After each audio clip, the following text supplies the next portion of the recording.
When we speak about awakening as an empath, we often describe it as a change in awareness, a shift in perspective, and intellectual realization. But what truly happens is far more embodied than that. It is not just your thinking that evolves. It is your nervous system that reorganizes itself. And this is crucial to understand. Most empaths grew up in environments where hyper-awareness was not a gift, but a survival strategy. The ability to read the room, anticipate emotional shifts, detect subtle tension. These were adaptive responses. The nervous system learned very early that safety depended on attunement to others. In that state, the body lives in vigilance. It scans. It monitors. It absorbs. Awakening begins when that same nervous system starts differentiating between what is yours and what is not. This is not merely psychological insight. It is physiological liberation. You begin to notice that certain conversations leave you depleted. Certain environments create a subtle contraction in your chest. Certain people trigger fatigue rather than connection. What once felt normal, emotional chaos, dramatic intensity, constant availability, now feels intrusive. Your body reacts before your mind has words for it. This is not you becoming intolerant. It is you becoming regulated. The awakened empath develops an internal reference point. Instead of calibrating safety based on external harmony, they begin calibrating it based on internal coherence.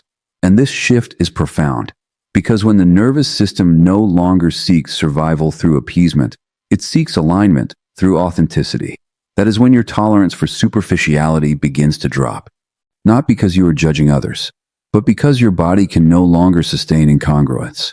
When someone speaks without sincerity, you feel the dissonance. When there is manipulation beneath politeness, your system registers it. When a relationship operates on unspoken contracts rather than truth, you sense the strain. Before awakening, you might have overridden these signals. You told yourself you were being too sensitive. You adapted. You shrank. You carried what wasn't yours. After awakening, override becomes impossible. Your nervous system refuses to participate in what it once endured. And this can be disorienting, because the people around you may not understand what has changed. From their perspective, you are different, less tolerant, less accommodating, less easy. But from your perspective, you are simply no longer abandoning yourself.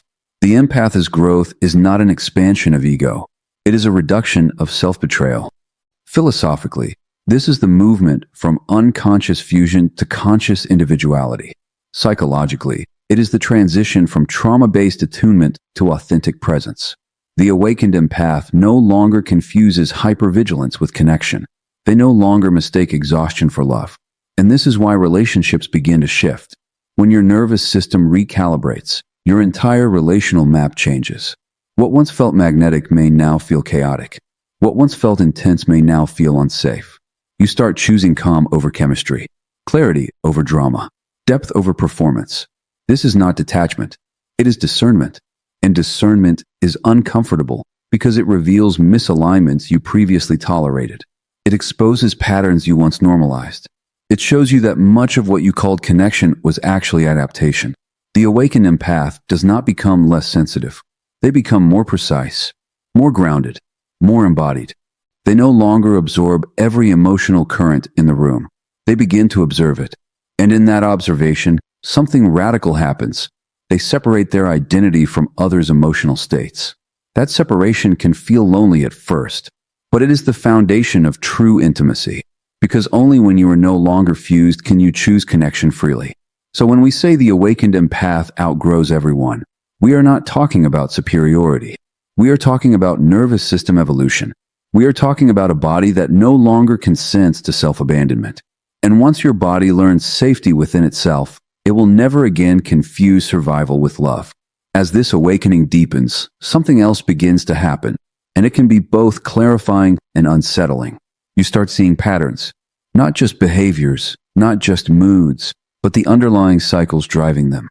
You begin to notice how often people react rather than respond, how conversations repeat themselves, how conflicts are less about the present moment and more about unhealed histories quietly playing themselves out. And because you have started observing your own patterns, you cannot help but recognize them in others. This is where the separation begins. Before awakening, you were inside the pattern with them. If someone withdrew, you felt compelled to pursue. If someone became critical, you felt responsible to improve. If someone was emotionally volatile, you adapted yourself to stabilize the dynamic. You weren't consciously choosing these responses. Your nervous system was simply doing what it learned long ago: preserve connection at all costs. But once you begin doing your own inner work, once you start asking difficult questions about your own trauma responses, you gain distance from them. And with that distance comes clarity. You start seeing people-pleasing for what it is, not kindness, but fear of rejection. You recognize avoidance not as independence, but as protection from vulnerability. You see control not as strength, but as anxiety disguised as authority. And here is the difficult truth. Once you see the pattern, you cannot unsee it. This is not about becoming cynical. It is about becoming conscious. The awakened empath develops what we might call psychological literacy. You begin to understand attachment styles. You notice how unresolved childhood experiences shape adult relationships. You see how shame drives defensiveness, how fear of abandonment fuels clinging, how fear of engulfment fuels distance. And while others are still fully identified with these patterns, you are beginning to observe them from the outside. That observation creates a subtle emotional gap. You may find yourself in a conversation where someone is arguing intensely, but instead of reacting, you find yourself thinking, "This isn't about me. This is about something much older." You notice how quickly people project their insecurities, how often they defend identities that were constructed to survive pain. The empath who awakens does not become cold. In fact, they often become more compassionate. Because when you see that behavior is rooted in wounding, it becomes harder to take it personally. But compassion does not mean participation. And this is where growth can feel isolating. When others are still acting out unconscious scripts, and you are choosing not to perform your assigned role anymore, the dynamic destabilizes. If you no longer chase, the avoidant feels anxious. If you no longer appease, the critical person feels challenged. If you no longer absorb emotional chaos, the dramatic person feels unsupported. It can appear, from their perspective, as if you have changed the rules without warning. But in truth, you have simply stepped out of repetition. Philosophically, this is the shift from fate to agency. Psychologically, it is the movement from compulsion to choice. You are no longer reacting automatically to triggers. You are pausing. You are reflecting. You are asking yourself, is this mine to carry? And often, the answer is no. That no is powerful, because patterns require participation. Cycles require mutual reinforcement. And when one person withdraws their unconscious cooperation, the system can no longer function the same way. This is why awakened empaths often feel like they are outgrowing everyone. It is not that they have become superior. It is that they are no longer willing to reenact pain in the name of connection. They begin choosing relationships where accountability exists, where emotional responsibility is mutual, where vulnerability is not weaponized. And those relationships are rarer because they require self-awareness on both sides. So you may find yourself sitting quietly in spaces that once felt familiar, realizing you no longer fit into the emotional choreography. The jokes feel rehearsed. The conflicts feel predictable. The intimacy feels conditional. And in that realization, there can be grief. But there is also freedom, because once you see the pattern, you are no longer trapped inside it. And the moment you stop living on autopilot is the moment you begin living on purpose. As this awareness matures, it inevitably begins to touch your closest relationships. And this is often where the awakening feels the most painful, because it is one thing to see patterns in strangers or colleagues. It is another thing entirely to recognize misalignment in the people you once felt closest to. When you begin evolving internally, your relational needs evolve as well. Conversations that once felt stimulating may start to feel repetitive. Humor that once bonded you may begin to feel like a distraction from anything real. You notice how much of your connection was built around shared coping mechanisms rather than shared consciousness. This realization can be deeply unsettling. You may sit across from someone you have known for years and feel a subtle emptiness. Not hostility, not anger, just a quiet awareness that something essential is missing. The depth you now crave is not being met. The authenticity you are cultivating internally is not being mirrored externally. And the instinctive response, especially for an empath, is to question yourself. Am I becoming too serious? Too sensitive? Too distant? But often the truth is simpler and harder at the same time.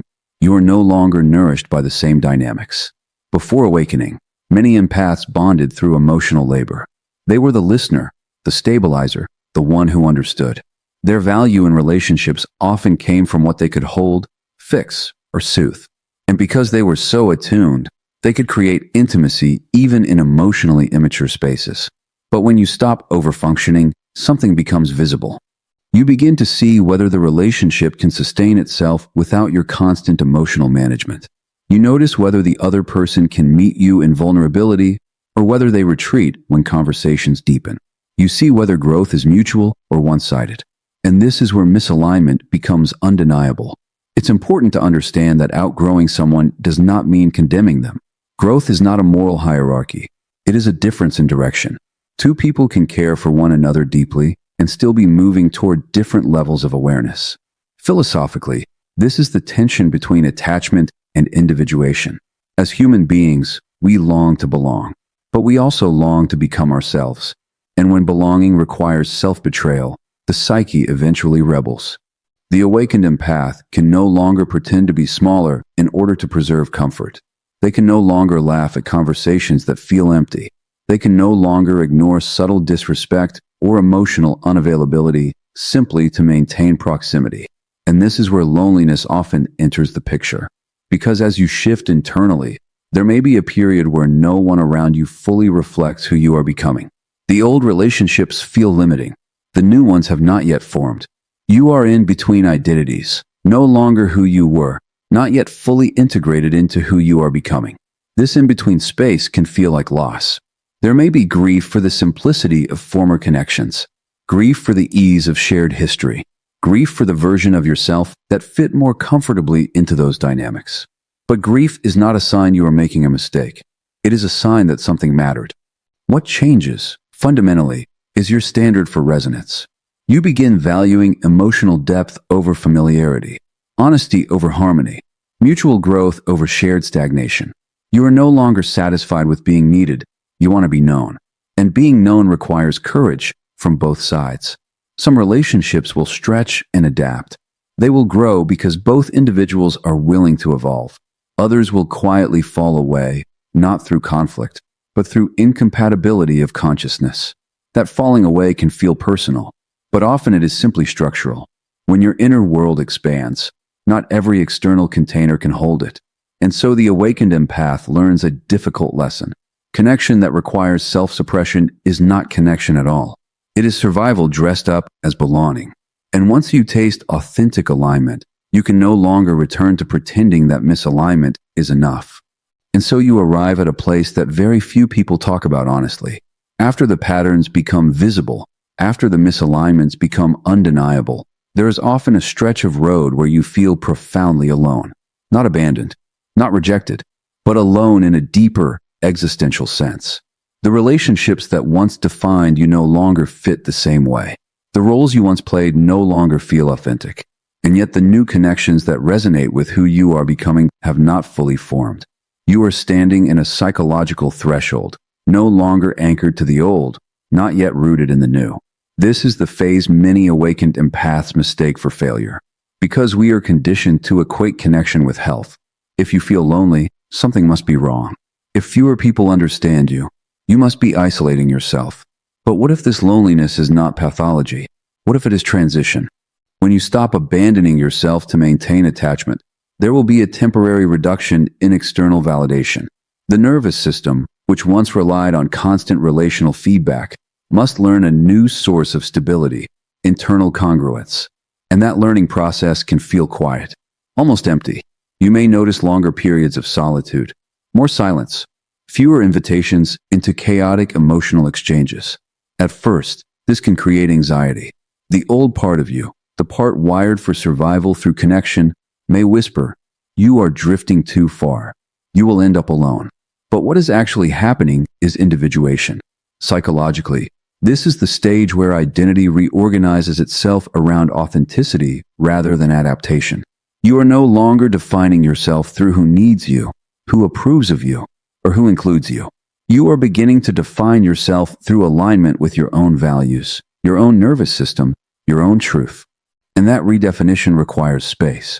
Space can feel uncomfortable because it exposes what was previously numbed by constant interaction. In solitude, you meet your own unresolved grief. You face the parts of yourself that once hid behind busyness or emotional caretaking. You begin asking deeper questions. Who am I when I am not performing usefulness? What remains when the roles fall away? This is sacred work, but it does not always feel sacred in the moment. It can feel like emptiness, like drifting, like watching the social world continue without you while you quietly recalibrate. Here is the paradox. This loneliness is evidence of growth.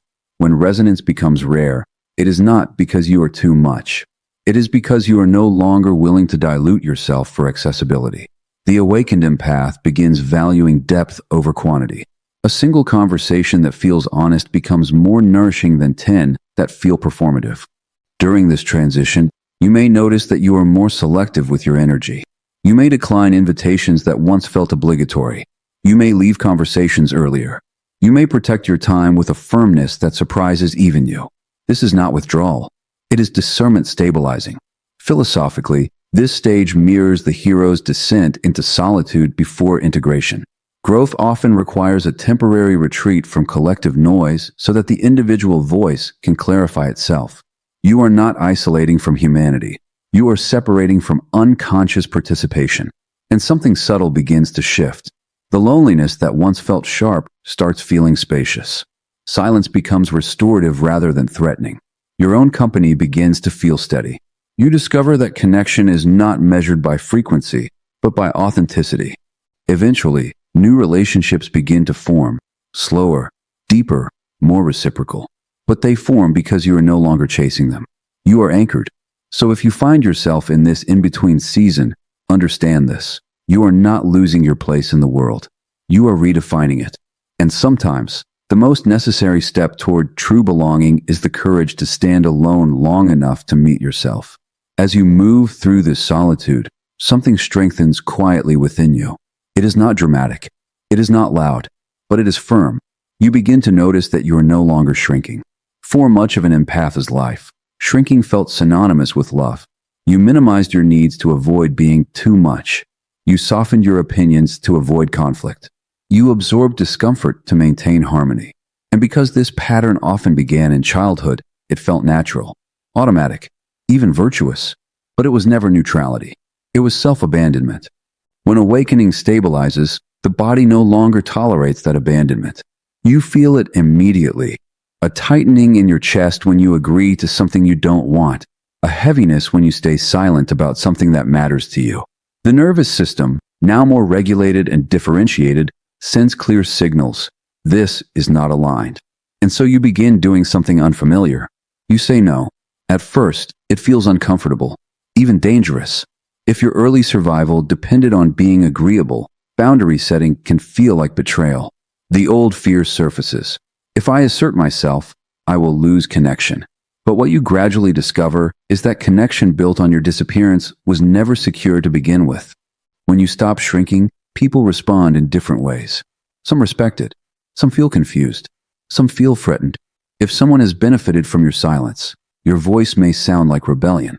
If someone relied on your emotional labor, your boundaries may feel like withdrawal. This is where many empaths doubt themselves. They wonder if they are becoming cold, selfish, detached.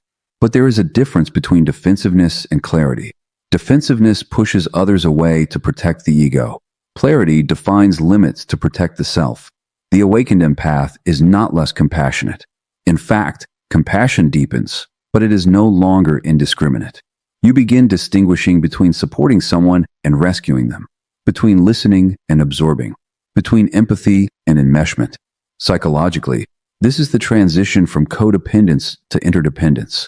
You are no longer deriving identity from being needed. You are discovering identity in being authentic. And authenticity has weight. You may notice your posture change. Your tone steadies. Your words become more precise. You are less apologetic for your feelings. You do not rush to fill silences. You allow discomfort to exist without immediately trying to dissolve it. This can feel unfamiliar to those who knew the earlier version of you. They may say, "You've changed." And they are right. You have changed. But change is not cruelty. Growth is not aggression. Taking up space does not mean dominating others. It means no longer erasing yourself. There is a philosophical shift here as well.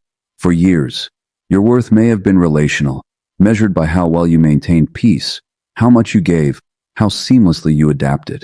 Now your worth becomes intrinsic. It is not negotiated through performance. And this shift alters every dynamic. When you speak honestly about your needs, some relationships deepen. They adjust. They reveal mutual respect. Others begin to fray because they were sustained by imbalance.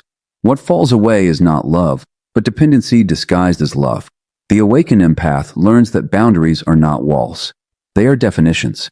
They clarify where you end and another person begins. And paradoxically, this clarity allows for healthier intimacy, because only two differentiated individuals can truly meet. It takes courage to stop shrinking. It takes resilience to tolerate the discomfort of others adjusting to your new presence. But once you experience the steadiness that comes from self-respect, it becomes impossible to return to self-erasure. You realize that harmony achieved through silence is fragile. Peace built on suppression is temporary. But connection rooted in truth, even if it is quieter, even if it is smaller, is real. And the moment you stop making yourself small to fit into old containers is the moment you begin inhabiting your full size. And now we arrive at what comes after the outgrowing, after the solitude, after the recalibration. This is the stage where the awakened empath begins to understand that life is no longer about seeking better people, better circumstances, or a safer environment. It is about alignment. Alignment with oneself first, alignment with one's truth, alignment with the rhythm of one's own nervous system. This is a subtle but radical shift. For most of life, connection has been externalized. You measured safety and belonging through approval, through responsiveness, through the reflection of your presence in others' eyes. But once you have outgrown the old patterns, that mirror becomes less important. You start orienting inward, toward a self that is no longer negotiable. You ask yourself, am I congruent? Am I honest? Am I present? And only then do the external connections matter. Alignment begins with internal clarity. You learn to recognize when something resonates and when it does not. You feel it in your body, not just your mind. A tension when something is off. A sense of expansion when it is right. Decisions no longer depend on what will please others or maintain appearances. They depend on whether your choice reflects your authentic self. This may appear radical to the outside observer, but to the empath who has endured years of self-abandonment, it is restorative. It is homecoming. With this clarity comes a remarkable freedom. You no longer seek validation from those who cannot provide it. You no longer expend energy trying to repair relationships that were never designed for mutual growth. You stop holding the weight of others' unhealed pain as a prerequisite for your own connection. And in that liberation, the natural order of relationships begins to reorganize. Some people fall away, not through blame, not through malice, but because the container that once fit them no longer exists. Others rise to meet you, attracted not by need or expectation, but by resonance. This stage teaches a profound truth. You do not have to force belonging. You do not have to chase intimacy. You embody it. Alignment is not about replacing what was lost. It is about embodying your own presence so fully that the relationships and spaces that match your vibration appear organically. There is no struggle here, only recognition. The same way a river finds its path without coercion, flowing naturally toward the sea. And yet, this alignment requires vigilance. It is not passive. You must remain aware of when you are compromising to please, when old survival patterns creep back in, when you are tempted to shrink for the sake of temporary comfort. The moment you allow yourself to abandon that alignment, the patterns you worked so hard to leave behind can resurface. So this stage is not the end of growth. It is a disciplined integration. It is the continual practice of choosing truth over comfort, clarity over chaos, presence over performance. Philosophically, this is a return to sovereignty. Psychologically, it is the cultivation of discernment. You are no longer subject to relational scripts, societal expectations, or inherited trauma patterns. You move with intention. You respond rather than react. You hold space for others without losing your own. And in this, you find a deeper intimacy than ever before, not because more people understand you, but because you fully understand yourself. You are aligned with your values, your boundaries, your passions, and your purpose, and the world responds in kind. So the awakened empath does not simply outgrow everyone. They step into a field where growth, presence, and resonance dictate the terms. Relationships, communities, and experiences align themselves naturally with the depth and clarity of their being. The lesson is simple, yet profound. Your next stage is not about finding more, it is about being more. And in that being more, everything else follows.